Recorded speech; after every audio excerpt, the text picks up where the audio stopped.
Hey everybody, Brandon Palace here, and today I'm going to be showing you a few warm-ups that I like to do before I start drawing.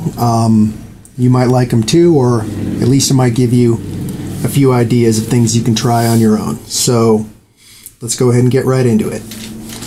Alright, so when I warm up, I like to start out with just a few simple line patterns. I like to start out with this sort of a wave squiggle that looks like this, and I'll just do this back and forth across the whole page maybe a couple of times.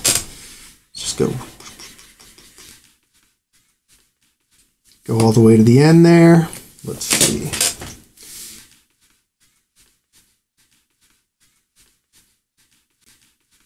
Now let's go back.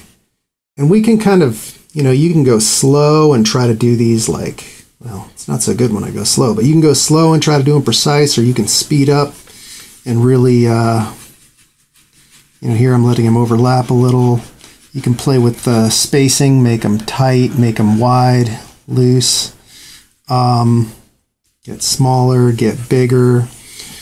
This is just to get your hand warmed up. And just to kind of get in the groove before you really try to start drawing.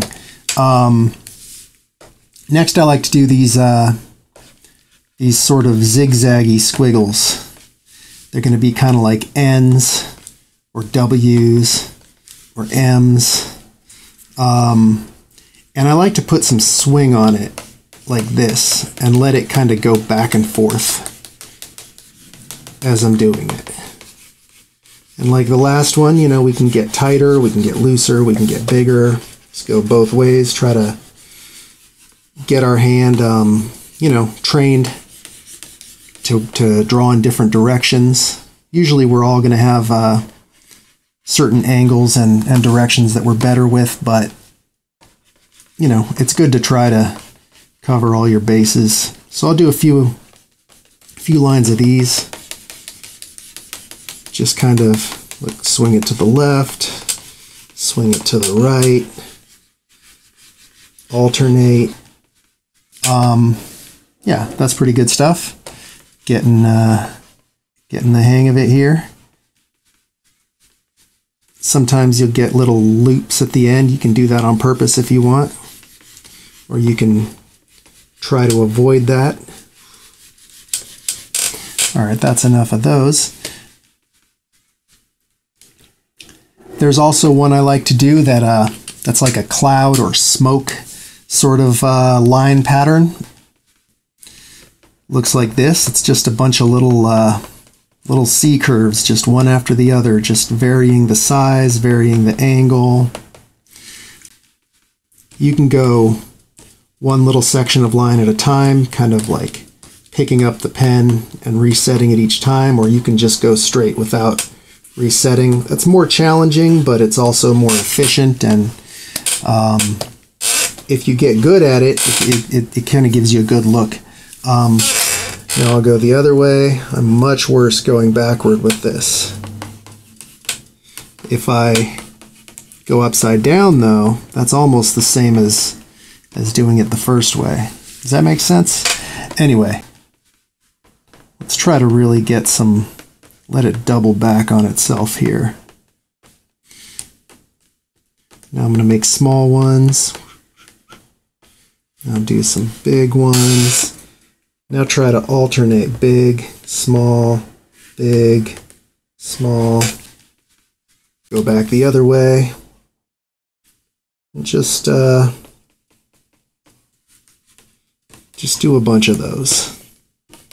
Some of these are getting pretty ugly, but it doesn't matter because this is not art here. We're not making something that we want to save. We're just warming up our hand, warming up our eye. I kind of liken this to a musician playing scales on their instrument, just getting their fingers warmed up, getting into the rhythm of it, getting into the swing of it. Let's do a few more of these. And, I will sometimes fill up a whole page with these. Just spend 5-10 minutes. It can be a nice way to kind of defeat that blank page anxiety, you know, when you first sit down to draw for the day, and you're not feeling inspired, you're not feeling creative, you're feeling stiff, and just throwing some lines out can be a good way to get yourself going. I find that often after I've done this for 5 or 10 minutes, I'm totally ready to go. Excited to jump into some other stuff. Okay, so let me show you a few other little things I like to do.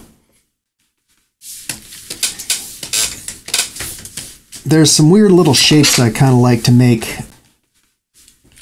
just because they contain a nice combination of line shapes and patterns, and they just kind of feel good to make. And depending on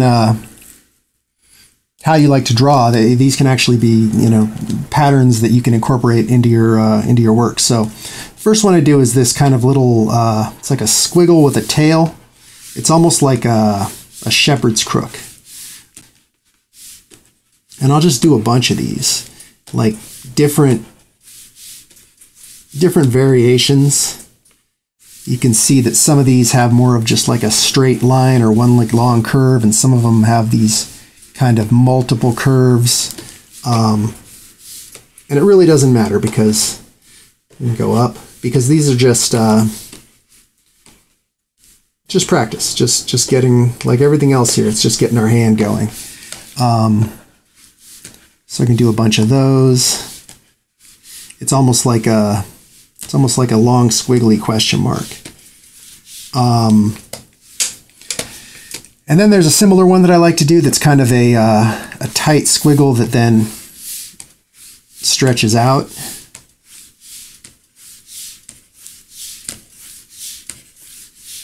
You go up. You can go left or right too. I don't even do that much, but that would be good.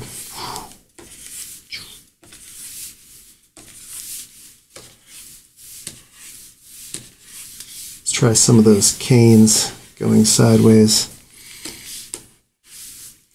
That's actually harder than I would expect, but that's just because my hand isn't used to doing it. I'm sure if I sat down and did these every day for a week, I'd be pretty good at it. So yeah, that's just a bunch of kind of random doodles. You can start to maybe combine them together.